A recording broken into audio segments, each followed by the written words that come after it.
All right, let's go ahead and get started. Can you hear me okay, Teresa?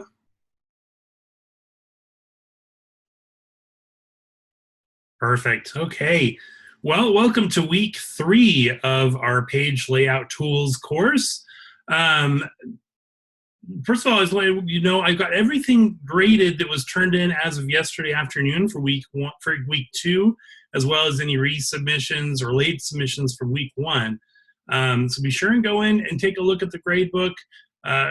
Just like I said in previous weeks, I do allow revisions, so look through those comments, and if you did miss any points on anything and would like to earn them back, then go ahead and just make the changes that I talk about in the comments, both in the general gradebook comments and in comments in the rubric itself, and then resubmit that, and I will regrade it and adjust your score. All in all, we saw some really nice menus. Saw some very, very nice layouts and designs. So great job on those, everyone. Before we get too much further in that, I want to just take a look at our announcements real quick. No, Teresa, it's not. You can still resubmit week 1 for sure, yeah.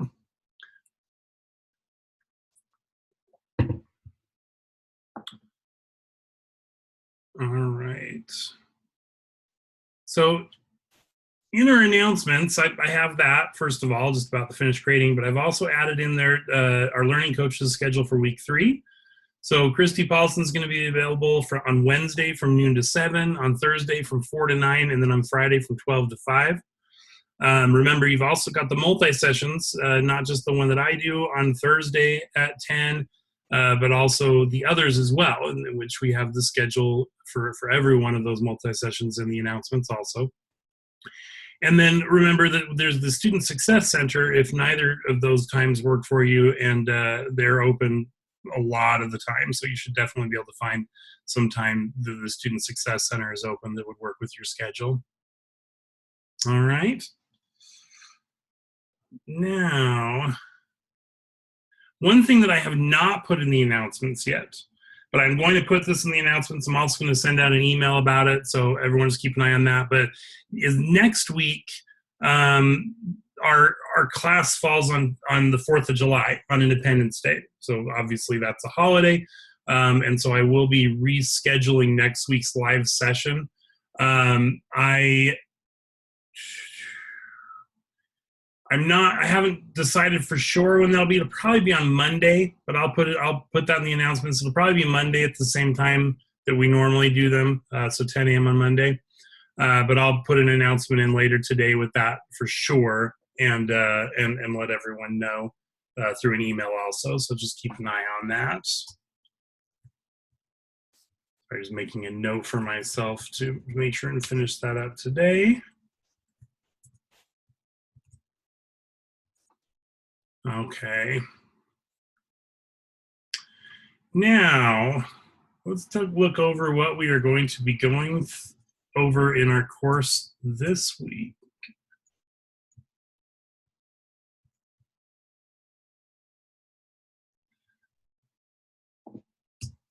So, this week we're going to talk a little bit about the elements of design. So we talked about some of the principles of design last week. Now we're going to talk about some of the elements of design. I'm going to demonstrate a couple of problem areas we answered from last week's assignment, and then we're going to talk about this week's work, the discussion, the assignment, the assessment, and with that we're going to be talking about master pages, spreads, and ad placement, as well as a few other things like baseline grid, and things like that. So a lot of good stuff to go over this week. So first of all, let's talk about the 5 basic elements of design. Now these may seem very, very basic, for lack of a better word, but that is what they are called. Pardon me. But they are huge in what we do, okay? So you want to really pay close attention to these and be thinking about these all the time, all aspects of them when you're doing your designs. And those 5 basic elements are line, shape, texture, color, and value, okay? So starting with line, it's one of the most important elements of design. Line defines a subject's form or shape on a flat 2-dimensional surface, right? Lines can be thick or thin, smooth or jagged, rigid or mechanical, or organic or hand-drawn. The quality of a line has the ability to express psychological characteristics of a composition to an audience, right? So for example, this straight, clean line up here may give a quality of professionalism, of seriousness, of cleanness and modernism, right? Something like this, a jagged line like this, gives feelings of nervousness, gives feelings of upheaval, feelings of unrest, and can be used in that way to help you to get your message across. Some of these more organic lines can give feelings of craft, home craft, can be feelings of old fashionedness, or feelings of warmth and comfort, right? Now, before I go any further in these, remember that the purpose of graphic design is to communicate a message. That's what we're doing. No matter what we're designing, our purpose is to communicate a message. And there's a lot that goes into that. What is the message? Why does it need to be communicated? How is it best communicated? Who does it need to be communicated to, right? But when we're looking at all these different things, we're thinking of how best to communicate this message to the people that it needs to be communicated to. And so these psychological aspects come and are as a part of that, right? So if I were doing a design for Etsy, for example, I might use more of the hand-drawn or organic lines. If I was doing a design for a bank, I might use more of a straight, thin line, right, or a straight, strong line to give a thicker line that's straight. It gives an idea of some stability and some weight, right? So these are all things that we think about when we're choosing how to express something as simple as a line in our designs. So next we have shape. The shape is a two-dimensional area, and we've got a missing end there. There we go. Shape is a two-dimensional area confined by an actual line or an implied line. So an edge, for example, like the side of a paper would be an implied line, right? In design, shapes are created when the ends of lines are joined to enclose those areas. Shapes can be geometric or freeform or organic in nature.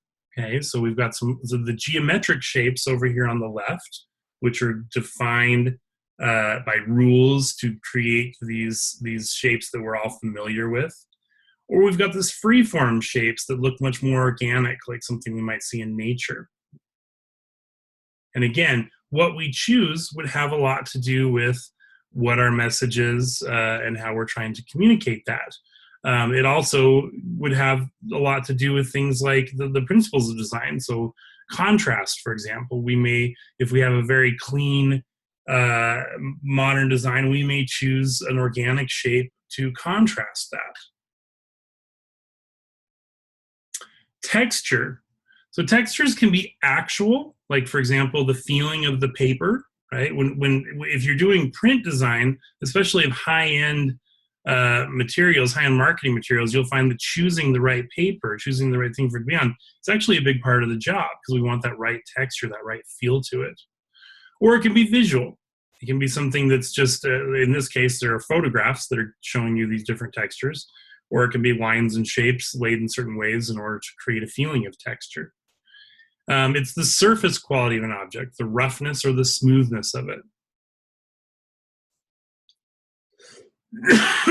So color. Color is obviously a very big one that we deal with, and you'll be taking an entire course on color later on. Color can convey a message. It can change or emphasize the meaning of a word or an image, right? So if I take a word and I write it in bright red versus just the standard black, I can change the meaning of that word, or I add emphasize to that word.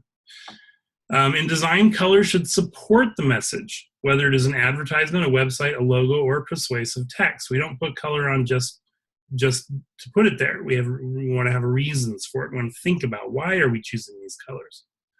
And the meanings of color and the emotions conveyed vary according to the culture. Therefore, it's vital that we understand our audience's perception of color as it pertains to our subject matter and in general. So, and this is, this is an example that you may have heard before, but in Japan, for example, if you were to create a wedding type theme thing and you went with white, because we're thinking, white, purity, weddings. Well, in Japan, white is a color traditionally associated with death, right? So you're going to get a very, very different meaning from the design. So it is important to understand the cultural impacts of certain colors, as well as the general psychological impacts. And again, you'll learn a lot more about some of that psychology when you're in your color theory course later on. That's the color wheel there.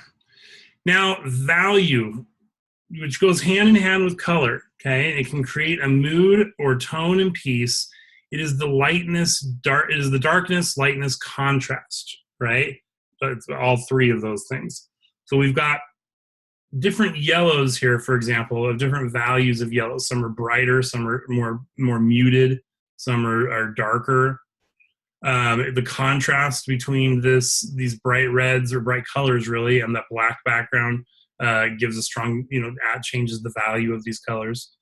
And then these, here we've got all these grays, but you can see we've got significant differences in the value of the grays. Some of them are quite a bit darker, some of them are quite a bit brighter, and those are all being taken into account as well. Okay. So any questions about those 5 elements of design that we should be thinking about when we're doing our layouts?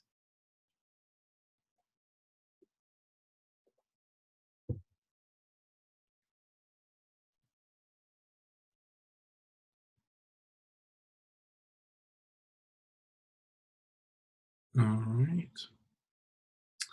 So, okay. So let's talk about, excuse me, the discussion for this week. I'm going to just go to the actual site here.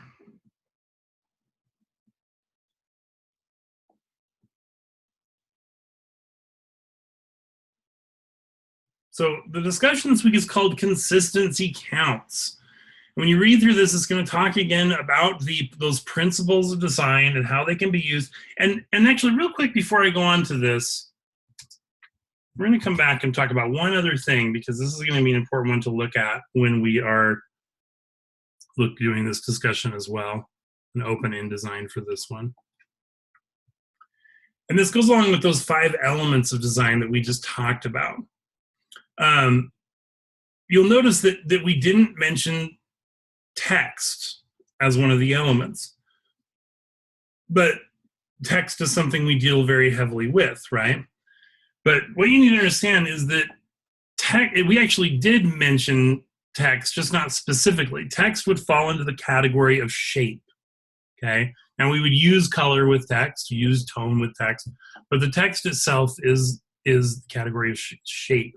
And something that I want, as designers, it can be a little difficult to do in the beginning, just because we're so used to seeing text and implying its meaning. But let's go ahead and put some letters here that are big. Am I just doing my name here? Let's zoom in on this. So, from when we're very young children, we start to learn the meanings of these shapes, right? We learn what sounds they make. We learn how they go together with other letters. We learn how, what the meanings of those combinations of letters and words and phrases are.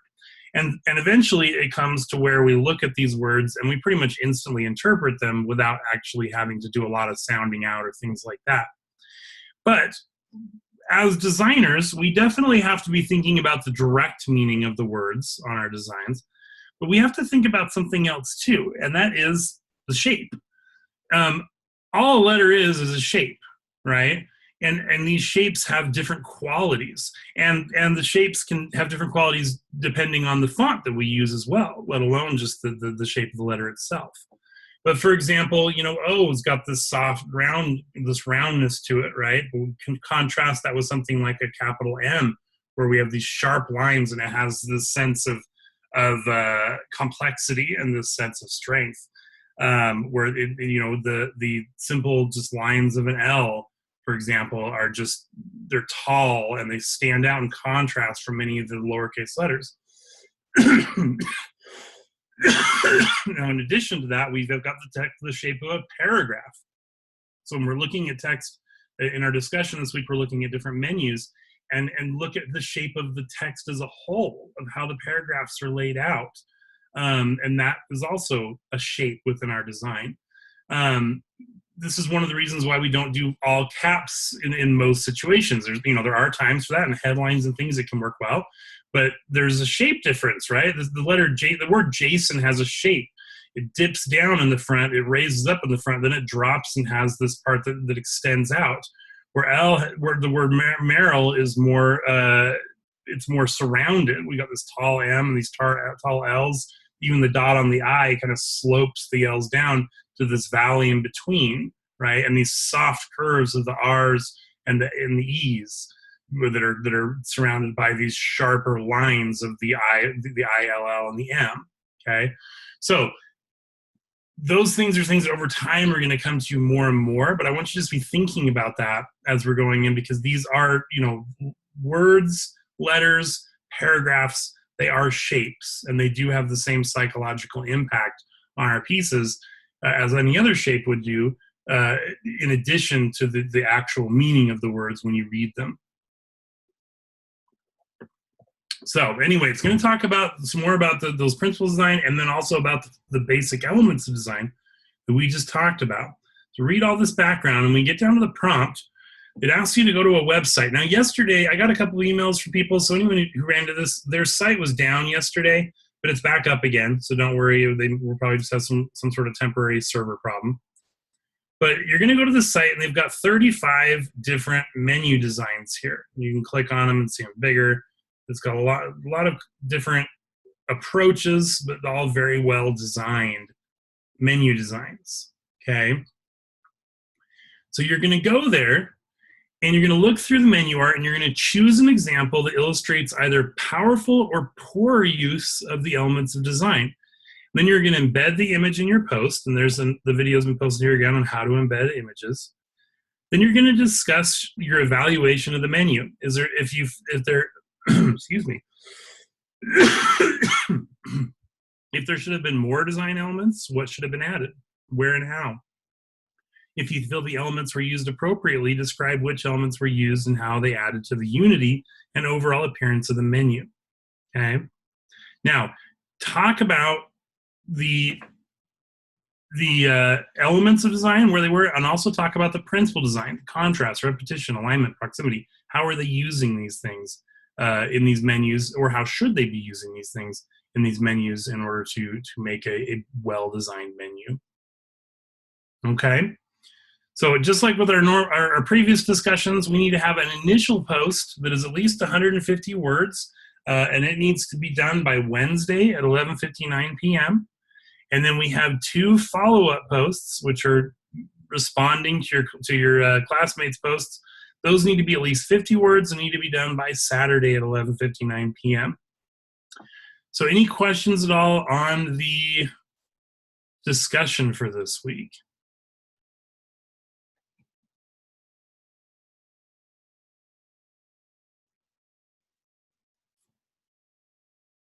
Okay, perfect. All right, let's look next at the assessment for this week. Pardon me. Still getting over that cough from that cold a couple weeks ago. All right, so for our assessment, we are making a postcard for the restaurant that you did the menu for, right? So this is for the same restaurant that you already did your menu for. You want this to be consistent with the menu that you created, okay? Unless the only exception is if you did not do the styles correctly on that, okay? Oh, thanks, Teresa. I'll give that a shot. Sounds good. All right, so again, read this background. It's going to talk a little more what we're doing, but you're going to be creating this postcard, okay? So you're going to, in a new InDesign document, you're going to create a document that is 4.25 inches high and 6 inches wide. It needs to have a 0.125 inch bleed. And remember, one of the more common issues I've seen is people not extending things out to the bleed. Remember, if you've got anything, background image, regular image, shape, whatever that's touching that edge of the page, it needs to extend out to the bleed. It needs to have a 1/4 inch margin. Now it's a smaller margin we're using before because it's a smaller piece of paper, right? So you don't want to have quite as much blank area around the outsides. You're going to uncheck spreads and you're going to make it 2 pages. Now, this next part's important. A big part of what you're graded on in this is paragraph styles and character styles. And that's a big part of what you were graded on your menu as well, okay? So when you go in and look in your menu and you read the feedback from me, if you did not set up your paragraph styles and your character styles correctly, you may want to just use, we've provided some styles for you, and I'm going to show you how to import those. You may want to just use the ones we provided. If you did set yours up correctly, then you're going to import your same styles. The styles that you used for your menu, you're going to import those into your postcard, and that's going to then make them available to use so that you can build that consistency between the menu and the postcard. But it is very important that styles are used one way or the other, either imported from your menu if you set them up correctly, or imported from the example file that we give you down here if you did not. Okay. So we're gonna go through the rest of this, but I'm gonna do a couple of examples of how to import those real quick. So I'm gonna click right here to download this zip file. And this zip file contains the assets for this, including the text if you need it, the styles if you need it. So this is the text. Okay, this is what's going to go on your postcard. And then in here, we've got an image if you need your logo, and then we've got the styles. Okay, so let's talk about how we're gonna use these styles. First of all, I'm gonna go ahead and just get rid of this document here, and we're gonna set up the document the way it needs to be set up for the postcard. So I'm just gonna say new. Oh, bring this down here. Pardon me. And we want to have, and make sure you're on inches still, not doing picas, but we're gonna do 4.25 inches. Oh, that's what I want that in height. So we'll do 6 inches wide, 4.25 inches high. Okay, and I'm gonna have this, yep, so that automatically changed it. We wanna have it landscape. This needs to be 2 pages. And we want to make sure that facing pages is unchecked. I'm not going to put any columns in this one. And then I need to have my margins be 0.25 inches. Make sure that changes for all the margins. And then I've got my bleed still at 1.25, which is what I want. So now I'm going to hit create, and here's my postcard. Now, you'll see that I don't have any paragraph styles or character styles in here. I'm going to open up the example file, the one that we give the sample styles, okay? So this is the sample file. So there's nothing in here at all, but if you go to the character styles and the paragraph styles, you'll see that we have some styles built into this, okay? We also have some colors built into this in the swatches. See all those colors? So, again, if you have created your own styles correctly, do this with your menu document, not with the sample one. If you did not, use the sample one. And so what I'm going to do is I'm going to go back to my postcard, and I'm going to go to my styles panel, and I'm going to go up to the menu, which are these lines in the upper right. And I'm going to say that I want to load all text styles. Now I could just do paragraph styles because that's what I'm in, but I want to do both paragraph and character styles. So I'm going to load all text styles. So I'm going to choose that. And I'm going to go to that style sheet or that sample one that I downloaded and just choose open. And it's going to show me all the styles that are in that.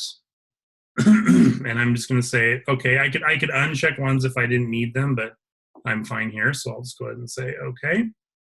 And you'll see that now I have those styles ready to go. And I also have the character style ready to go. Okay. And then if I go to my swatches, usually it brings the swatches into, see how there we go. So I brought in the gold and purple. If for some reason it doesn't bring the swatches in, you can come up here to swatches and do the same thing, only you choose load swatches and then go to that file and it'll bring them in. Just because these styles are set with certain colors. So now that I've done that, let's go ahead and fill this with placeholder text. Now I have these different styles. There's the body copy, there's the gold headers, there's the red header, there's the purple headers, and then I've got a character style. Let's select a single word here for that. Whoops. Oh, come on. There we go. And we've got this gray, and that gives some contrast to that character, right? So that imports those styles. So again, whether you're importing these from your own document, if you set them up correctly, or importing from the sample, you do need to import them from somewhere, and then you need to use them. All your text in here should have a style associated with it. Okay? So any questions on that part of the assessment for this week?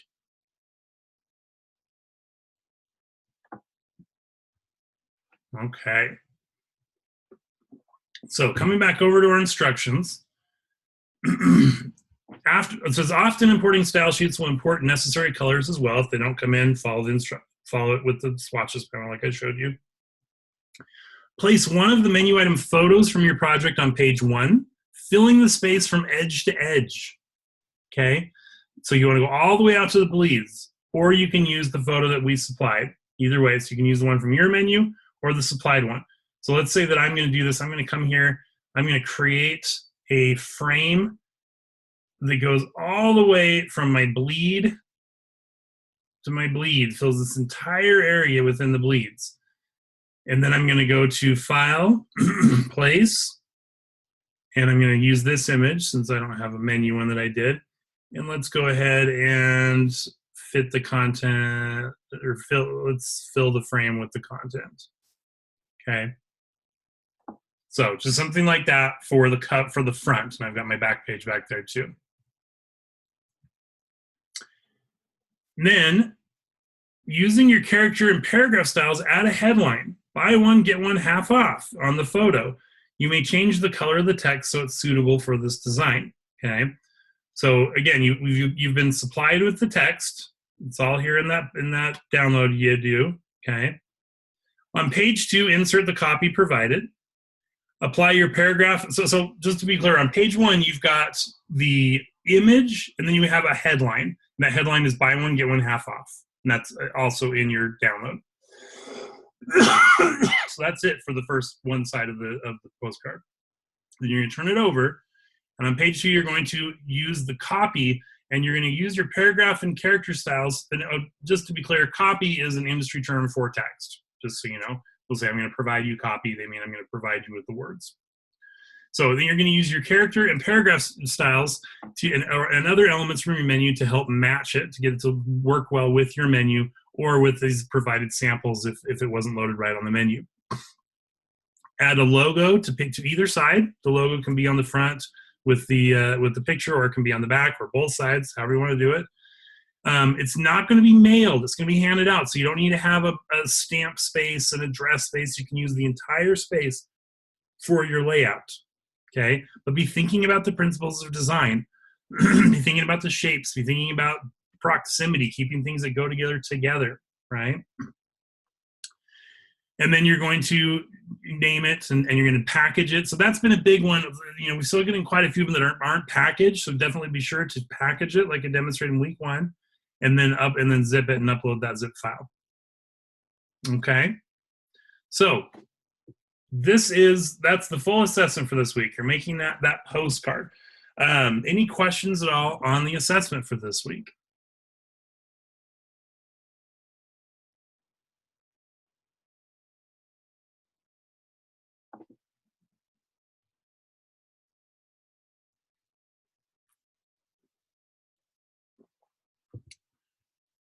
All right. Well, then let's go take a look at our assignment. So with the assignment, we're shifting gears. We've been spending 2 weeks working on this this menu. Oh, so what happens, Teresa, when you try to package it?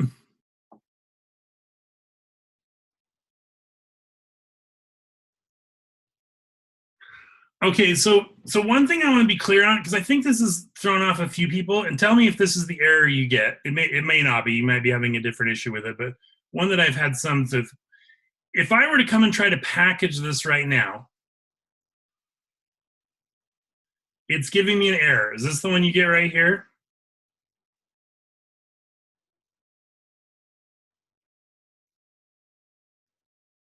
Okay, so here's the thing.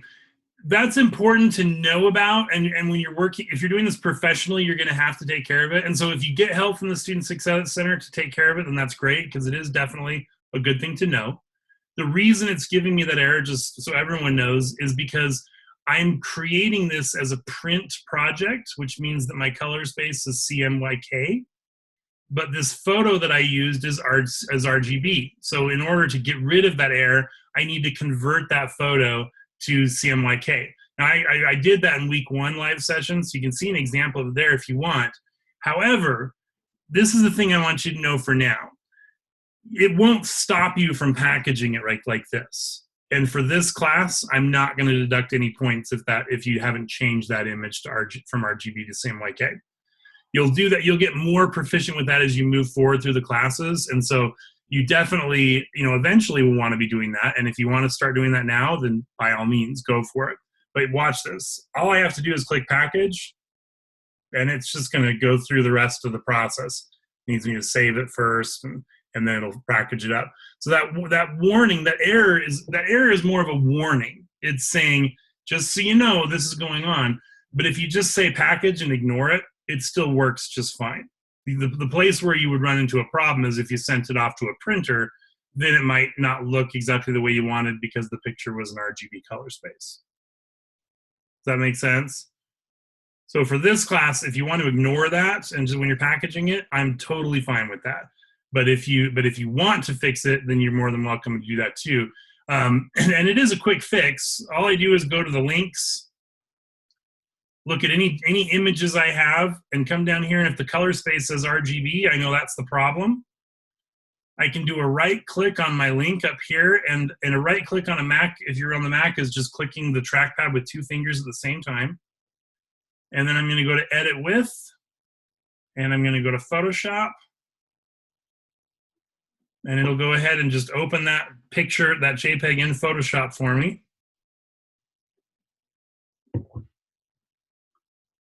And all I'm going to do here is go up to Image, Mode, and I'm going to change it to CMYK. It'll give me a warning about that. I'll say OK. And then I'm just going to save it. And now I can quit Photoshop. Come back over here to InDesign, and you'll see that has changed to CMYK. And if I come back here and say package, I no longer get that error. So that's all there is to fixing it. But again, you don't need to fix it, at least for this course. Okay? All right, no problem. Okay, so let's go back to our assignment. So again, we're shifting gears this time and going off to we're working on a newsletter. Now this is a little different.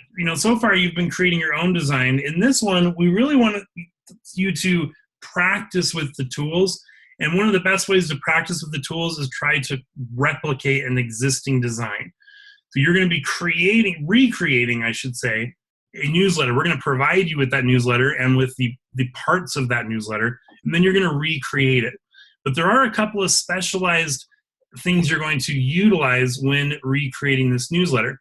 One of them is called master pages, and then also a grid system you're going to be using, as well as a baseline grid, okay? So before we get too far into this, I'm going to go in and talk to you about a couple of those things, about the baseline grid, about the master pages. Let's start with master pages. So we're going to come back to the assignment and look at those in a minute. For now, let's go ahead and just close these documents. Let's open a new one. And let's just make this one a standard. I'm going to want to have columns eventually, so I'll just do that. Oh, but I need more pages. Well, we'll go to the pages, and I'll add a few here since I forgot to do it there. Okay, so a master page is basically like a template for information that you want to have on every page, or at least on multiple pages of your document, okay? So right now you can see that I'm looking at the actual document. Here's page 1, here's page 2, here's page 3, 4, okay. If I come to the pages panel, like we've talked about, the bottom part here is the actual document. Page 1, page 2, page 3, page 4, right? This top part, which we've been avoiding so far, is the master pages area, okay?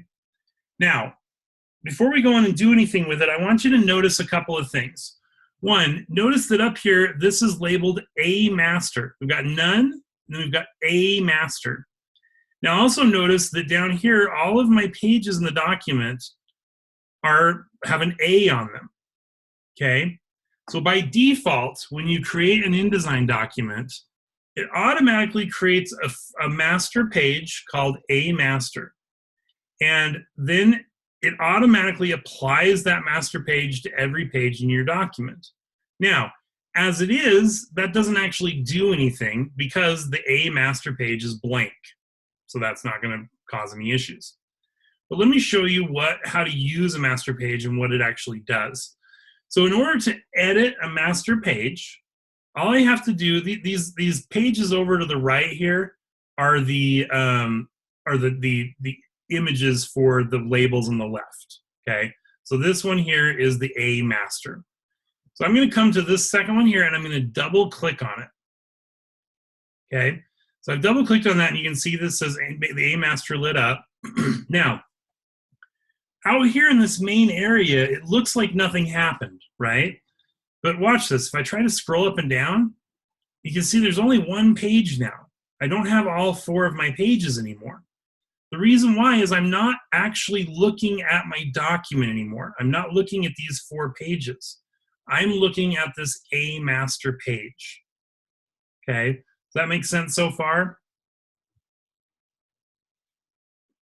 If I were to come down and double click on this, page 1, now I'm looking at my document again. Come back up here and double click on the A master, and now I'm looking at the A master again, okay? So let's just, I'm gonna add a couple more, oh, didn't mean to do that. Let's undo that, we'll do that part in a minute. Okay, let's just say that in this A master, I want to have a banner at the top of the page. So I'm going to go to the rectangle tool, and I'm going to create a banner, and I'm going to go all the way out to the bleeds, of course, because this goes to the edges of the page. And let's just fill in that banner with the color. Okay, we'll go with a pink banner. Okay, so here we have my page with this pink banner on the top of it. Now I'm going to go back to my pages document, and what you're going to see is that every page of my document now has that pink banner on it.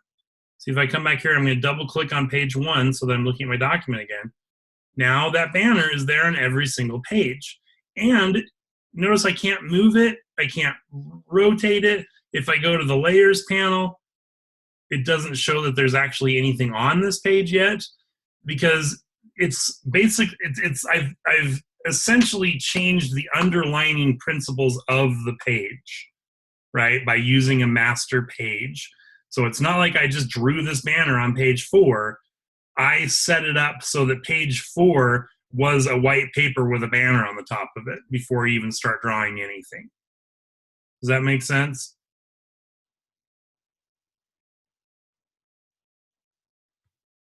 So let's talk about how some other things I can do with master pages. So now let's say that page 1, I don't want to have, it's going to be different. It's going to be a cover, and I don't want anything set up on it at all. So I'm going to go ahead and I'm going to drag the none icon down to page 1. And when I let go, you'll see it no longer says A, and it no longer has a banner because I've applied none to page 1. So A is still applied to pages 2, 3, and 4, but none is applied to page 1. Now let's add a couple more pages. No, and it's adding them with the none, so I'm going to go ahead and apply A to these ones. Now, let's just say that I actually want an alternating color on the banner, okay? So I don't want it to be A all the way down. I don't want it to be pink all the way down. So what I'm going to do is I'm going to make a new master page. I can click on the menu up here in the upper right, and I can say I want new master. And it's going to give me some options. First of all, it's going to call it B. By default, I can change that, but might as well leave it as D or B. I can name it, instead of master, it could be title page or whatever, if I want to be more specific. Here I can base it on an existing master. So if I base it on the A master, it's already going to have that pink banner on it. Or if I base it on none, it's going to be blank. Okay? And I can even change the page size if I want to for these masters, or how many pages it is. I'm going to go ahead and I'm going to say that I want to base this on the A master. And I'm going to say OK. So now I've got a B master, and this B master has a pink banner on it, right? So that pink banner is all ready to go because it came from the A master. Now I want to change the color of this pink banner, but it's not going to let me by default. You see, I can't edit this because it's part of the A master. So what I'm going to do is I'm going to come over here to my menu, and there's an option here that says override all master page items. What that basically means is just turn everything onto this page into a normal element. Make it so that I can edit it and change it. So I'm going to go ahead and click that. And so nothing changed, but I can edit this now. You see, that didn't get rid of anything. It just basically separated it from being a master item. So now I can come down here and change this to another color. Okay. So now I have a master with a pink banner, a B master with a blue banner, and I can just drag the B master onto the pages that I want to apply it to. I just hit every other page there. So here's my little map, and I can see that it goes none, A, B, A, B, A. And if I double click on my actual documents, then you'll see that's exactly what I have. Okay. So any questions about that so far?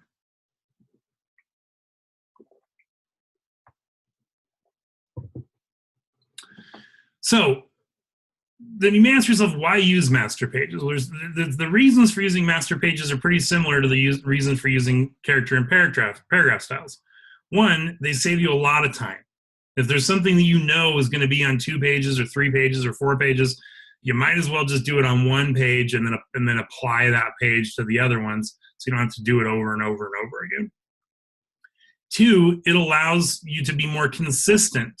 If I'd drawn this pink banner or this blue banner on every single page individually, there's a possibility I might accidentally made one a little bit shorter than the other ones. I might have accidentally made it so it was tipped up a little bit, not quite as low on the document. But by doing a master page, I know they're all the same because they're all from the same master, right? So consistency and accuracy and speed. Those are the main reason you're going to use master pages. Now, one other thing I want to show you with master pages before we move on, if I come up here to File and I make a new document, and this time I'm going to check spreads or facing pages. They changed the terms on me. It used to be called spreads. So if I check facing pages to make spreads, and let's say I make this 8 pages long. So we talked before about facing pages and how we have these spreads, and you're actually going to use that this week. And if I come up to my master pages here, you're going to see that I have masters for left or right, and the A master actually has 2 sides. Okay, so you have to be thinking of both sides of it. If I double click on the A master, anything that I draw over here would show up on the left spread of anything that had an A master applied to it. Anything I drew over here would show up on the right spread. But you can actually mix them. If I drew a B master, I could have the left side of this spread be from the A master and the right side be from the B master. It'll let me do that. All I have to do is just drag down the sides to where I want them to apply to. Okay? So we're going to do more examples of master pages and use them more in a minute, but any questions, just the general usage of master pages so far?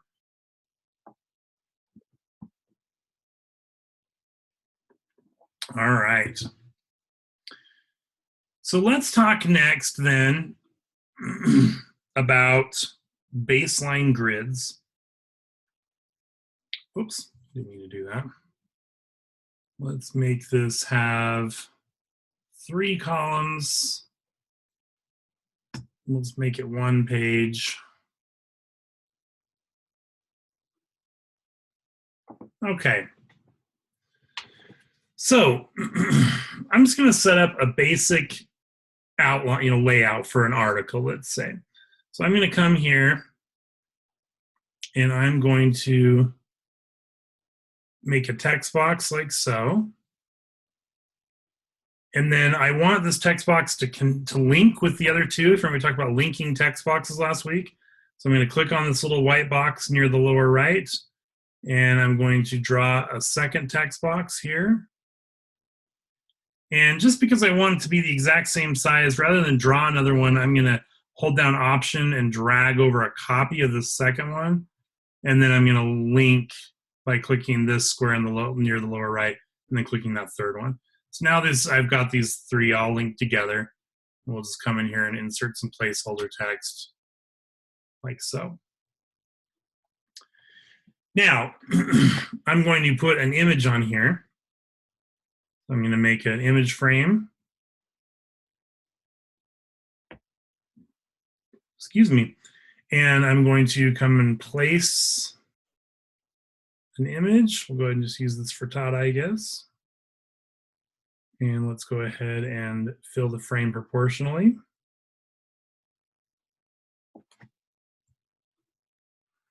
And then I'm going to make a headline here.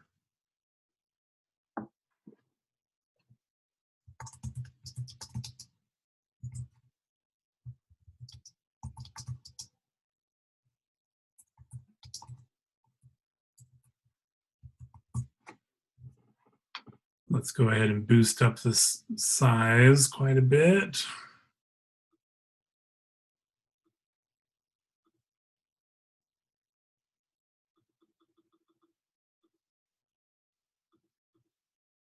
I'm going to use I'm using some soft returns here, shift return to move lines down to the next line that I want there.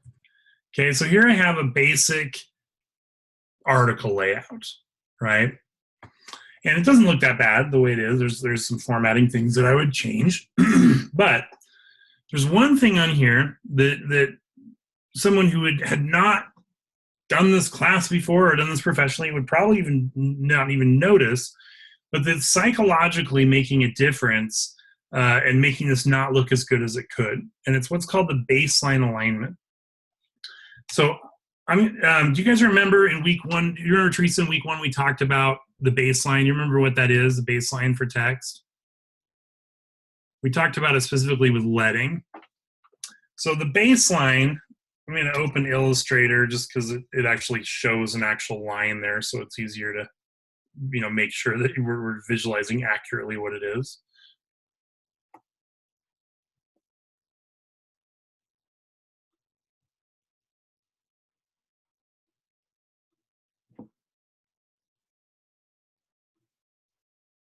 Okay. So with this text here, zoom in on it. These blue lines under the text, those are the baselines. Okay. It's just the line upon which the letters are sitting. Now, if I deselected this, they wouldn't be there. It's just there because it's selected. But when I select this, you can see them. And it's this line that's sitting. And if you zoom in real close, it's not that it's all exactly on it. Like this, depending on the font, the E dips a tiny bit below it. The round of the A dips a tiny bit. For the most part, they're sitting, on this baseline like a shelf. Okay. So when we're doing a multi-column article, when we have text that is alongside other text, we want the baselines to line up with each other. So if I zoom in on this text, what you're going to see is they absolutely don't. You see how that one is this motitat is hitting right in between these two lines of text. Now, these two are lining up correctly. The thing that's causing the problem here, before I added the picture, they were lining up. But this picture is bumping this text down a tiny bit, and it's making those baselines not align. Okay, so we want these to get nice straight lines across the line baselines of text. Now, we also ideally would like to do that with the article. I'm going to separate out this T and H a little bit. It's driving me crazy. There we go. Ideally, we'd like to get it so that the baseline of this and headline and the is lining up with baselines over here on the left as well. Okay, so that's the baseline. So before I show how to do that, does that make sense? Are you clear on what I mean by aligning the baselines? Okay, so what we use for this is what's called a baseline grid. And you'll see there already is a baseline grid. We're just not using it. So if I come in here to view and I go to grids and guides, I'm going to say show baseline grid. Now it doesn't show anything until you've zoomed in enough. So, but a certain point in magnification, I'm in the preview mode. That is the baseline grid. So you can see how there's this grid of lines of baselines, but as of right now, none of my text is lining up with it at all, right? But it's there. There is a baseline grid that's there for me to align with if I want to. But if I just align with it right now, with what's already there, it could cause some issues, some strange spaces to pop out and things like that. The reason being that the baseline hasn't been set to the parameters of my text yet, okay? Specifically, what we want to think about is the leading. Because if you remember, the leading is the spacing between the baselines. So from the baseline of this line to the baseline of this line is 14.4. That is my leading, okay? Now, I can use any leading I want for this. I could totally do it with 14.4. But just to make the math a little simpler, I'm going to make this 15. Okay, so now I have a leading of 15. And what I want to do is I want to set my baseline grid to have that same spacing. So if I'd left it at 14.4, I would want to set my baseline grid to have spacing of 15. Or sorry, 14.4. Since I changed it to 15, I want to set my baseline grid to have spacing of 15. And how I do that is I just go up to my preferences. So it's under Edit if you're on Windows, under InDesign if you're on a Mac, and you go to Preferences, and it's Grids. Okay. In my Grids preferences, there is the baseline grid settings up here, and there's a part of it that says Increment Every. So right now, the baseline grids are 12 points apart, which isn't going to work well with mine because mine's 15. So I just need to come here and change this to 15 points apart. I'm going to say OK. And now the baseline grid is set aside to be every 15 points. And if you look, this first line of text is already working with it. That's because I set that one up to go, completely within the margin. But these ones aren't set to it yet. But they're ready to be working together. The leading and the baseline grid are the exact same spacing, so it's ready to start working. So all I have to do now is tell InDesign, I want you to lock this text to the baseline grid. And to do that, I just select it, and then I go to my paragraph panel, and this is the baseline grid. So this one here, where they're off from each other, that is, do not align it to the baseline grid. This one here, where they're in sync with each other, is align it to the baseline grid. When I click that, you'll see that it shifts these ones down so that they are now perfectly aligned with that baseline grid. And if I go hit W to see a preview, you'll see I get these nice clean lines moving across my page, which gives it a more professional and clean layout. Okay, so any questions on that so far?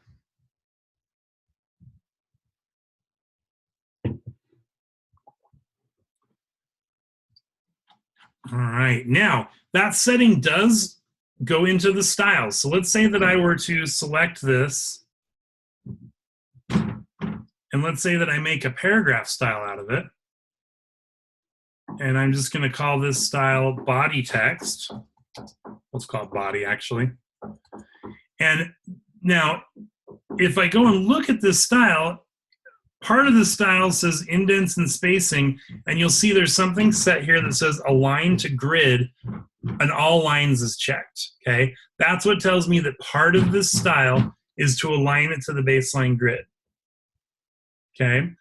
So if you already, let's say I'd already set up a style. Let's say I'd made a body style, but I'd forgotten to come click this button. All I'd have to do is just come into my paragraph styles, double click it to where I'm editing, go to indents and spacing, and just change align grids to all lines. And then that style will then be aligned to the baseline grid. Okay. So now let's take a look at this headline. I need this, again, if I don't want it to cause, it'll probably, because this is so simple, just that one thing, I can just come and turn it on, and it'll work just fine. So you just shifted it like that. But if I'm dealing with a lot of things, it's smart to make it work well. You just want to make sure that the leading is a multiple of the baseline grid. So basically a multiple of 15. Okay. Now this one, fortunately, already is. It's 60 points. So it's a multiple of 15. But if it was like 58 points, then I might want to bump it up to 60. So it's a multiple of 15. But now that I have that, I just turn this on, and you'll see that it shifted that text just slightly. And now when I zoom in, you'll see I get a nice clean line from this baseline to that one, from this baseline to that one, and from this baseline to that one. Now notice, watch this, if I try to move this one up, I'm going to start tapping up. And you see how the box is moving, but the text isn't. And that's because it's not actually going to move until I've moved it enough to jump up to the next baseline. Once I've moved it enough, see how it popped all the way up to the next baseline, or down the same way, finally enough to go down to the next baseline. So it's going to keep itself locked onto those baselines. If I zoom in, you can see locked onto those baselines as long as you have that setting set.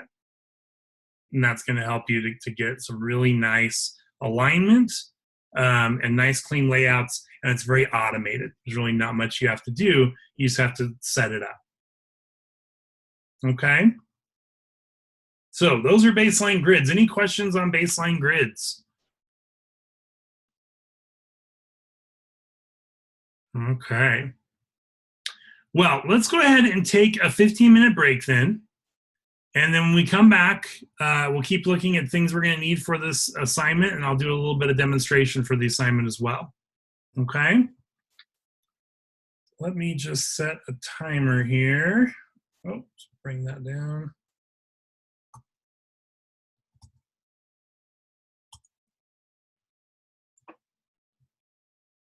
All right, and I will see you in 15 minutes.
All right, we are back. Can you hear me again, Teresa?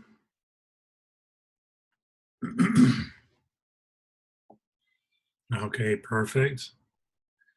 So we're going to talk about a few other things with this headline, but with this newsletter. But let's actually start doing kind of a demo of it, and then you'll get an idea of where to go from here. So we've got a step-by-step instruction. I'm going to come down to the bottom first. I'm going to download these newsletter assets. Okay. So if we open these, you'll see we've got quite a few things. Now, please remember for this week, go up here, we are doing pages 1 and 4.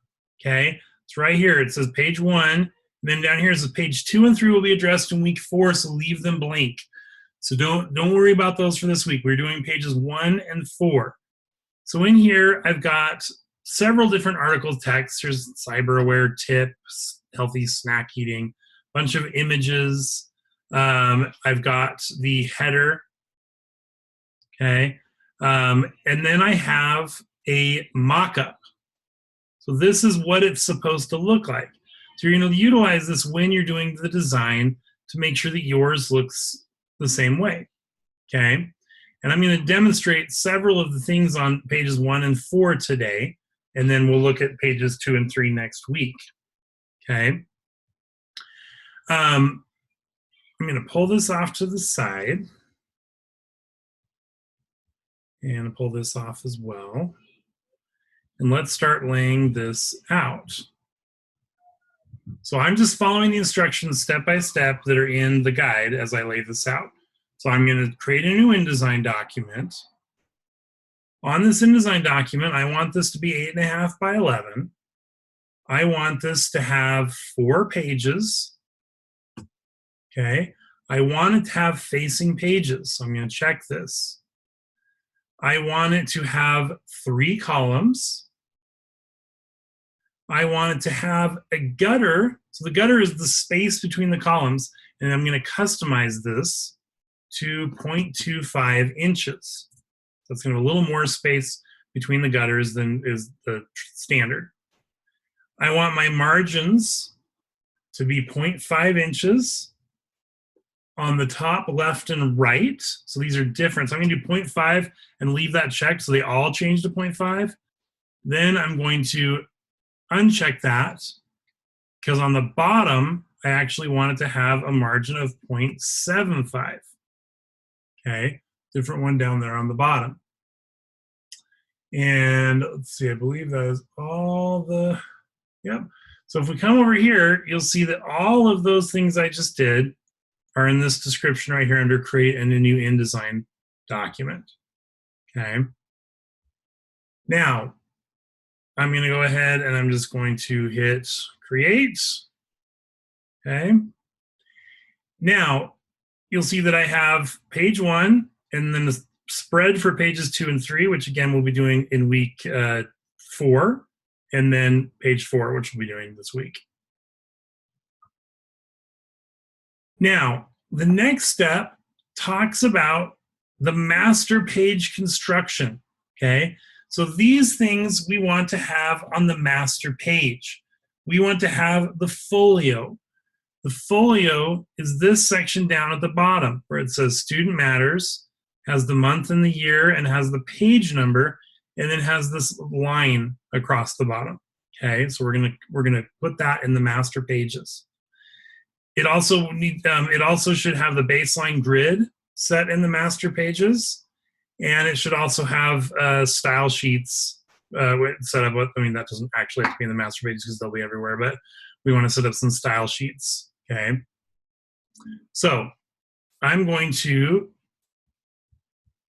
move this back over here. And again, I want to be thinking in terms of serif and sans serif, right? I don't have to match, I don't believe they give you the actual fonts. Yeah, so I'm going to just kind of choose serif and sans serif fonts that would work well with this. So I'm going to go to my pages, and I'm going to go to my master page, okay? And I'm going to create a folio. Now, it's got, let me show you something here. So if you look at, I'm going to do the master page. It's automatically going to do pages 2 and 3 as well. But notice this. So page 1 is on the right side. If you go look at see how page 1 is on the right side, and it has the month, year, and the page number on the right and student matters on the left. Page 2 is on the left side, and it's reversed that. So basically, in a spread, you're going to have student matters in the middle by the spine, and you're going to have the month, year, and the page number on the outsides. I should keep that in mind as I'm creating my folio. So I'm going to go in here, and the first thing I'm going to do is I'm just going to create a line. I'm going to go to my line tool, and I'm going to create a line that runs across that bottom margin. I'm holding down Shift, so it makes a nice straight line, okay? And I'm going to give this line some thickness.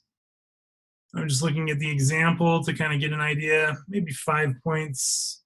I'd say probably 4, I'll do it 4 points. And then I'm just going to hold down Option. I'm going to copy this line to the other side. Okay. So now I have that line that's a part of the folio. Now I'm going to go ahead and do the student matters text. So I'm going to go to the text box, and let's zoom in a little bit so I can see what I'm doing a little more. The type tool. And I'm going to create a text box here, and I'm going to position this in just a minute. But for now, I'm just going to worry about typing it. And I say student matters. Now, I got to do some formatting. On the example, this is clearly a sans serif font. So again, I could use Helvetica if I wanted to. I could use Myriad. I'll go ahead and just I'll use Myriad. Since they're standard Adobe ones, you guys should all have them. So I'll go with Myriad. This is bold. Okay. And the word matters is red. Okay. Whoops. Now, I'm going to do a little more formatting in a second, but first I'm going to just make a copy of it and move it over here so that I have one on either side, right? And this one needs to be right aligned.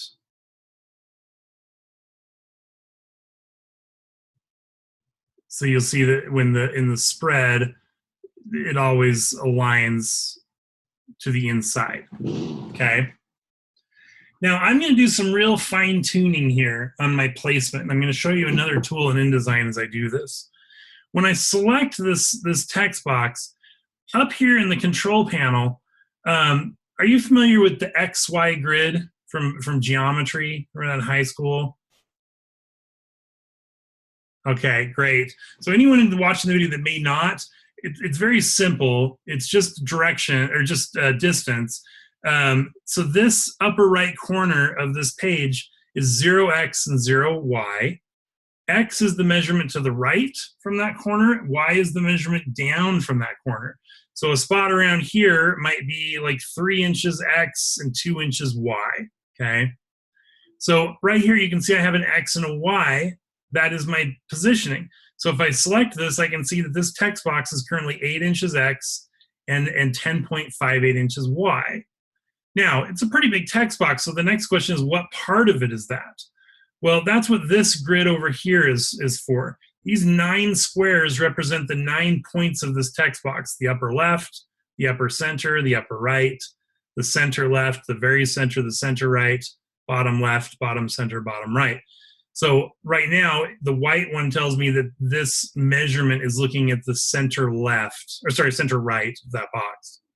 So I'm going to change this to look at the center, or the top right, okay? And I do want it at 8 inches. That's right at the margin. But as far as down, I wanted to give it a little more of an even number, make it work well with this. I'm going to go with 10.25. See how that looks like? Oh, that's not nearly enough. So let's go to 10.5. That's too much. Looks like we were closer to where we were. Maybe we'll do 10.35. Looking at the example, that looks pretty good. So I'm going to do 10.35, which means I want to match that over here. Only I want to also be looking at the left, upper left, since that's aligning to that side. So that works fine as far as X, and then Y, I just want to have 10.35. Now, you don't need to be that exact if you don't want to, but that's how you get exact. The only thing I'd ask is that you make sure they're lined up with each other, okay? So now I've got that part of the folio done. Now I'm going to do the next part.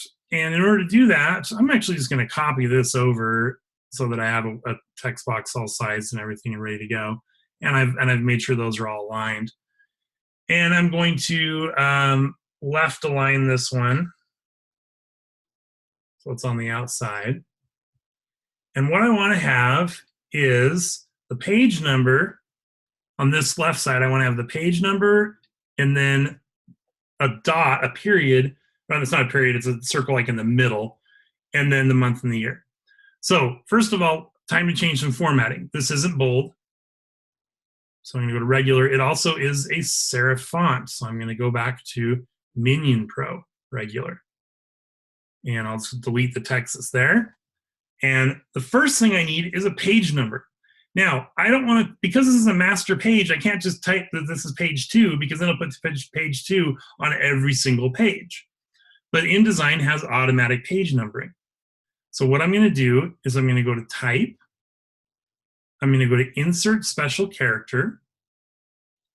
The special character I'm going to insert is a marker and is current page number. When I type that, it's just going to put an A. That A represents the current page number. So that's all I have to do. Type, insert special character, markers, current page number. And it'll put an A there, and that's fine. Now I'm going to use space, because I want a space after that. And now there's a symbol. You see how I have this little like floating circle in the middle there? When you're working with your keyboard, you're only seeing a select amount of the characters that a font has. To see the rest of them in InDesign, I want to look at what's called my glyphs. So I'm going to go to Type and Glyphs. And it's going to bring up a panel of all the characters this font can make. Okay, so as you can see, I've got a lot more than what I see when I'm looking at the font itself. And for some reason, it's not letting me scroll.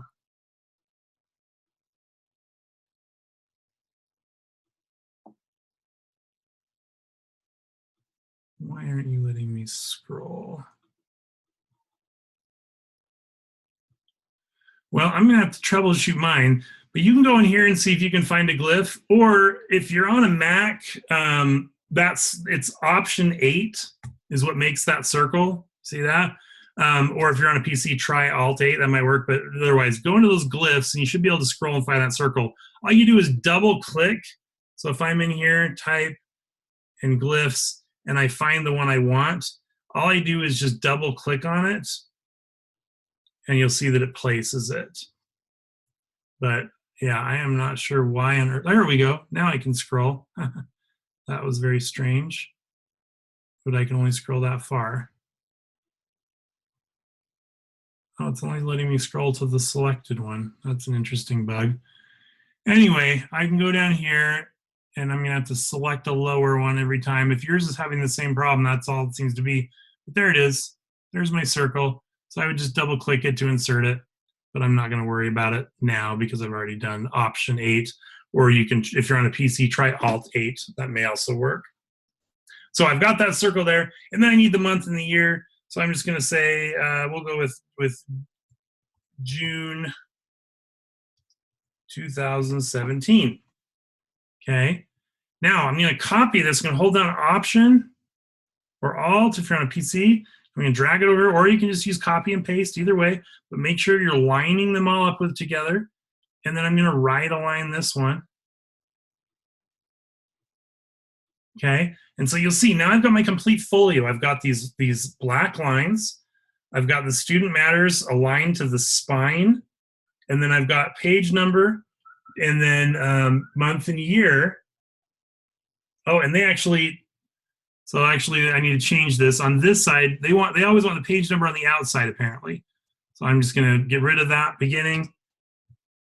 Option 8 again to add that, and then I'm gonna add the page number again. Type, insert special character, marker, current page number. There we go. So you see how they've reversed it in the example, so the page number is always on the outside. Okay, so now that I've got it full, I'm going to go out and look at my pages again. And you can see that here's page 1. It's got all that there, including page 1. Here are pages 2 and 3. And here's page 4. And that's all there in place and ready for me to work with it.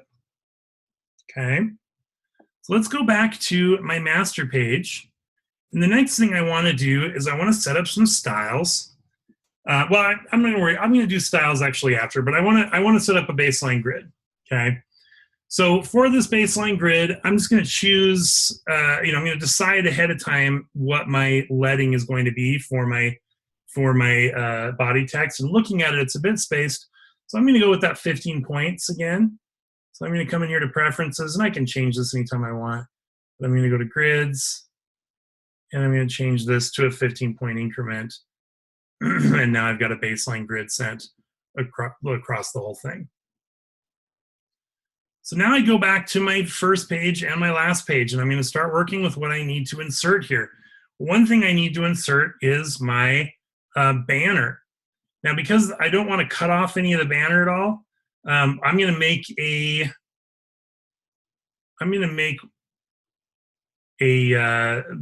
frame that's pretty big. And then I'm going to go in here to place. Oh, wrong one. Okay, I'm going to go here to place.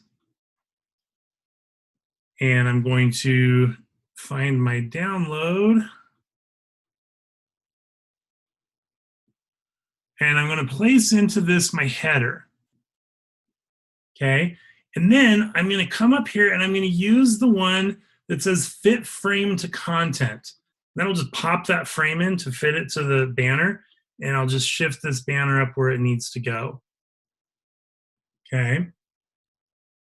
Now, you're going to just want to look at the example while you're laying out the rest of this. One thing I can see is that I have a gray box over here. It's a text box, but it doesn't go all the way to the top, and it doesn't go all the way to the bottom. So I'll set it about like so. And this text box, I'm gonna put the text in there later, but what I need to do is I need to fill this. It's got a gray fill, so I'll come over to, well, let's give it a stroke first while I'm in here. We'll give it a red stroke. This particular box has a red stroke. Make it, yeah, 1 point's probably about what it is.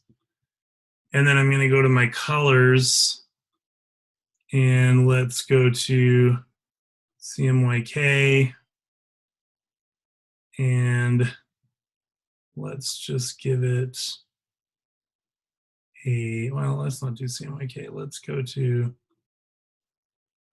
black, actually, and then just bring this down to a mid-gray. Oh, but I'm doing the wrong one.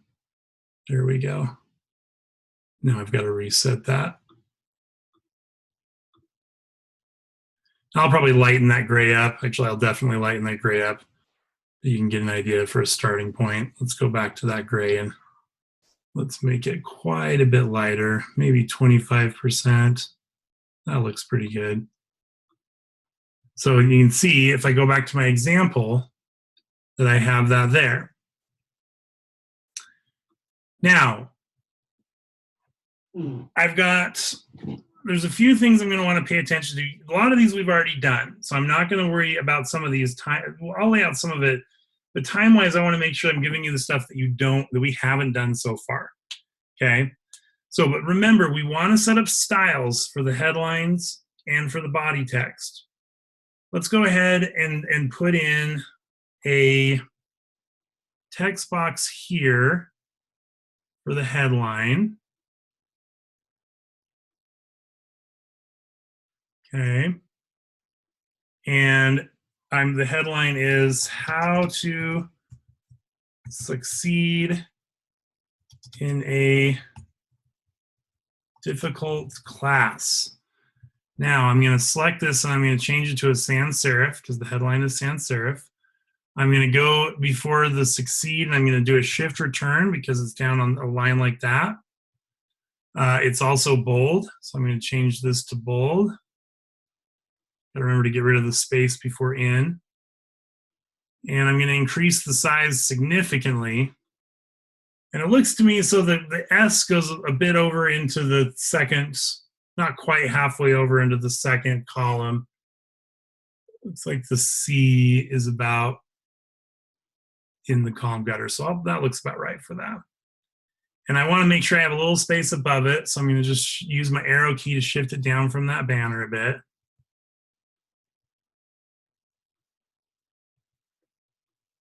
And I've got that there. Now, I have a table of contents on the bottom. And this table of contents has this dotted line separating it out. So I'm going to go here. And the way I'm going to make that dotted line is I'm just going to make a regular line. And I'm going to hold down Shift and drag it all the way across. It's red. And then I'm going to go to my stroke panel. And under the type of stroke, I've got a few options. So I'll make it dotted. And go ahead and increase the size of that so we can see that looks about right there. And there I've got my dotted stroke going across. Now, I want those dots to not quite, well, no, that's fine. I'll let them go out to the edge that far. All right, and then I've got a picture here. So let's go ahead and set up a frame. And this picture is crossing partway into the next column, like so. And let's go ahead and place that image. Now it's got a bunch of students sitting around a table, study time probably. Not that one. Not that one. There we go. I'm just going to place that. And I'm going to fill the frame proportionally. Okay, so we're getting there. Now let's start working with some of the body copy and some of the things that we haven't dealt with so far with this. I'm going to use placeholder text rather than bringing over the copy, but remember, you want to bring over the actual copy. So I'm going to make one there, and I'm going to make one. Well, actually, let's just copy and paste this one so that we can make sure it's aligned to the bottom. And I'm going to stretch this one up all the way to here. And when I fill this with placeholder text, or when you're filling this with your copy that they gave you, oh, whoops, got to remember to link the two. Click on that first one, take it to the second. Fill this with placeholder text. Now, it's going over the picture, right? Which I do not want it to do. So that is, we want to deal with wrap. So I'm going to go here and I'm going to choose that I want it to wrap around the bounding box.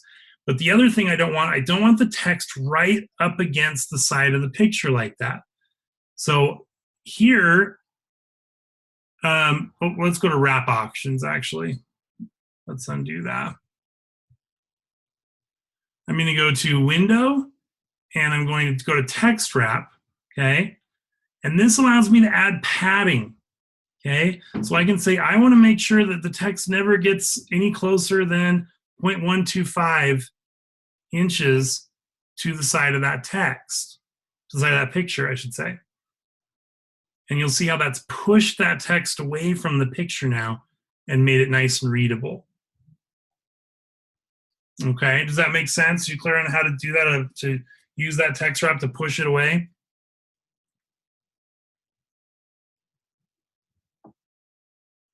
Okay. Okay, great.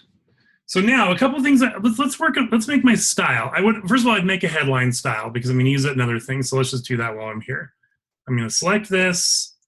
I'm going to turn on a couple of additional things. Again, we set the baseline grid to 15. So this is gonna put us a little bit of a tight situation here at 15 because that means this leading either is going to be 45 or it's going to be 30, and 30 is going to be too close. So I'm going to set that leading to 45. Spread that out a little bit. Let's see how that looks. Yeah, that's pretty far away. Let's see what 30 looks like actually. Oh, yeah, I'm using a 34 font, so there's no way. So I guess we're going to need to use 45, or we would need to use to change the baseline grid. Actually, you know what? I'm not going to worry about the baseline grid with this headline because it's not really, I'm only going to have it aligned to the bottom of that one anyway. So I'll put this back to auto, and we'll just won't do a baseline grid on that headline one. So I'm going to select this, go to my paragraph styles. I'm going to hold down Option when I make this new style, and I'm going to call this one headline. And you'll see if I go to my example here, I'm going to apply that headline style to these other headlines throughout the article. Now let's go to this one, and I'm going to make a couple of styles here. First of all, I'm going to make a style that's just my regular, well, actually, first of all, let's go ahead and align this to the baseline grid. So let's set my leading to 15 and align this to the baseline grid like so. And look for, since I'm using placeholder text, you see how I got that little red thing that pushed some of my text off the page. So make sure to look for that. I'm not going to worry about it because it's placeholder text, but with yours, it'd be real text that was gone. But anyway, so let's go here, and I'm going to make a paragraph style, and I'm going to call this one body. Then I'm going to make another paragraph style. Oh, actually, did I forget to align that to the baseline grid? No, I didn't. Okay. I'm going to make another paragraph style. I'm going to go to this first paragraph, and I'm going to go, the first paragraphs in these articles have a drop cap. So I'm going to use this drop cap in the paragraph panel to move this down to 2 lines. And then I'm going to make a paragraph style, and I'm going to call this one body first paragraph. Okay. And then I can use that to apply to any of my first paragraphs going forward. Okay. And then a third one, if you look, you're going to be dealing with bullet points here. Now, we haven't done bullet points yet, so I'm going to show you really quick how to use bullet points. Let's go ahead and set up a new document real quick, just as an example one to do a bullet point real quick. Or actually, no, let's bring in the copy. That's going to be a better way to do this. Let's go to my, let's see, this is how to just succeed in a difficult class. So this one right here. So I'm going to copy this. And I'm going to select that. I'm going to paste it. Okay. And then I'm going to work on some formatting. So first of all, I'm going to get rid of these bullet points because the bullet points, I'm going to use the actual bullet function to put these in. So I'm just going to go in and delete those.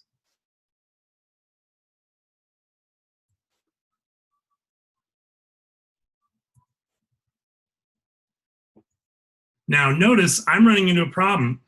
I don't have enough room for all this text, which means I may need to change my style. Maybe what needs to happen is I need to bring, let's go into the paragraph styles and double click the body. And let's make this an 11 font. And let's make it a 14-point leading. Actually, yeah, 14-point leading. And then I'm going to need to go into my preferences and grids and change this to 14 points. So some of this may be trial and error when you're first setting it up. Now I've got some room to work with. Now I'm going to select this all, and it's already set to body.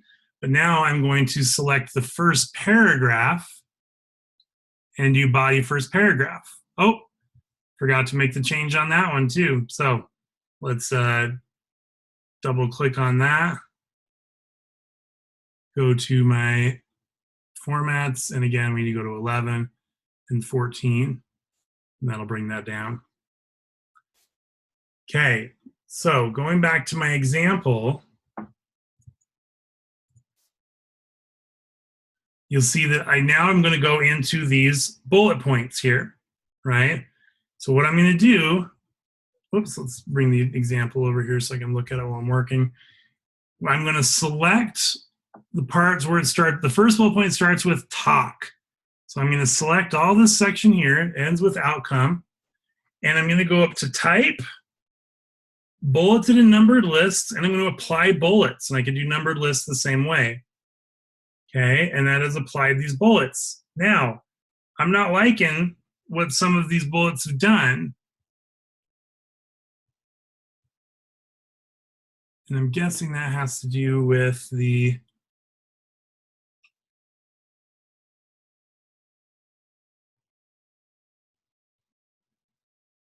let's see here. I wonder if that's the image wrap that's doing that. Yeah, the image wrap is causing that. So I'm going to have to play around with the wrap to keep that from happening. We can do that in just a second. Well, it looks like on the example, it kind of happened anyway, so we can play around with it. The way that I would adjust that, when you're looking at an individual bullet, normally this is how bullets are going to format. The additional lines of text are going to align with the first line of text, not with the bullet, right? Here we're getting this funky thing, and you can see in the example that they just let it. So the multiple lines are adjusting with that. They pulled it a lot closer to the bullet. So I'm going to show you how to do that. What you do is you go in, that's all done in the paragraph panel, and it's these indents, okay? So the first line indent, whoops, let me increase that. The first line indent brings it closer. Let's do that one for, oh, what are you doing?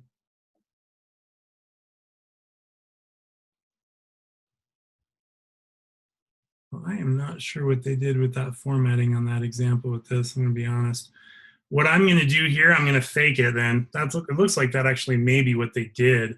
Because this throws that off so bad, and sometimes you just have to fake it this way, I'm actually going to get rid of the bullets on this section. I'm going to go to type, bullet numbers list, and remove the bullets. So I'm keeping on the other ones. And then I'm just going to put in a pretend bullet. So that's that Command 8 again on the ones that needed it there. Okay. So use the bulleted section, but if you come into a problem like I just did with the page wrap causing issues with it, you can just get rid of the bullets on that one and just manually put a bullet in, and that works just fine. Okay. So as you can see, there's a lot of layout to do. And granted, this is the more difficult page. The second one's not that bad. The second one, you're just putting in this image and then this return address down at the bottom. So most of your time is going to be spent on this first one. Look for things like no strokes around the images, stroke around this gray part. Look for things like here, these table of contents. That again is going to be done with the leaders and tabs. Do not just press period over and over again. You need leaders and tabs to put those in there. And be creating styles because you're going to reuse those styles as you go into later. For example, see this red keep a clean machine in the cyber aware tip? Make that a style. Call it a subhead because look, down here in study time, there they are. You'll be able to use it. You'll be able to save yourself that much time in week 4 by having the style set. Save a style that's for bullets. And speaking of bullets, I do want to show you what I was talking about with changing it. This is actually set up pretty good now, but you can customize your bullets. If I come in here and I just make a bulleted list,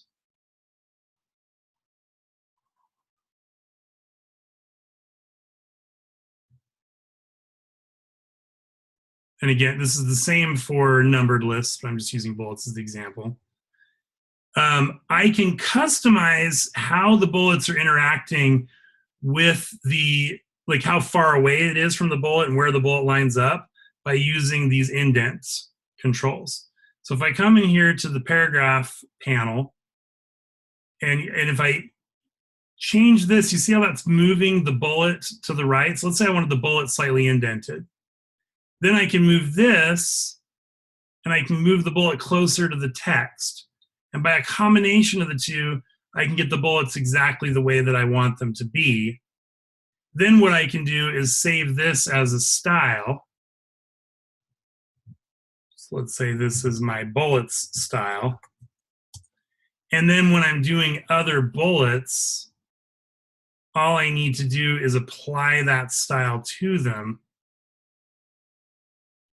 And I get the spacing and indentation that I wanted. Okay, now you won't really need to do any of that with this week's one because it is about the right spacing as the example is just the default, but just know that you can do that. So going back to our instructions.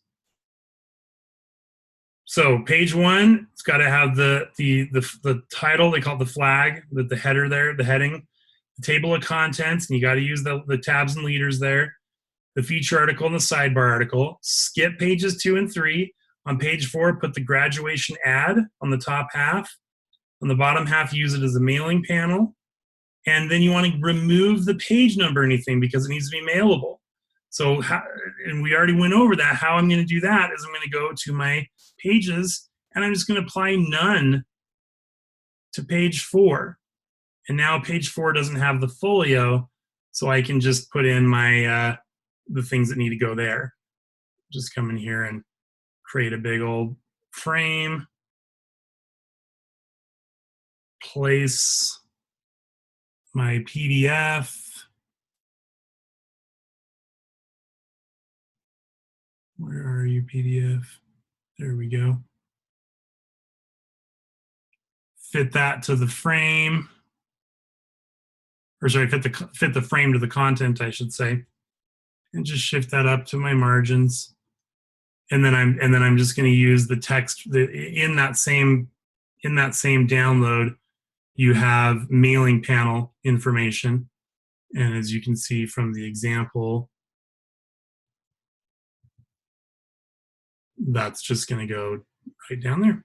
So the page 4 is easy. Just remember to turn off the master pages, set it to none, and then you put that PDF in there and the mailing information. Make sure you're aligning to the margins and not just like stretching the PDF, and you should be good there. So page 1 is where you're going to want to spend the majority of your time. So once you have page 4 down, then you're just going to you're going to package it as usual, and then you're going to zip that package and submit it. Okay. So any questions on the assignment for this week? All right. So do you remember, I'm going to be in the multi-session on Thursday at 10 a.m. in order to help with any questions or problems anyone's having with this. So come on in if you need some one-on-one help, or go into one of the other multi-sessions, or go in and see Christy Paulson, or go into the Student Success Center. Any of those places can give you help if you're struggling with any of this. Other than that, that's everything I have to go over for this week, and I will just look forward to seeing you on next, probably Monday. Like I said, I'll send out an email, an announcement about that for next week. All right. Have a great rest of your week, Teresa, and thanks for joining me. See ya. I will, definitely. Thank you for the tip. Bye.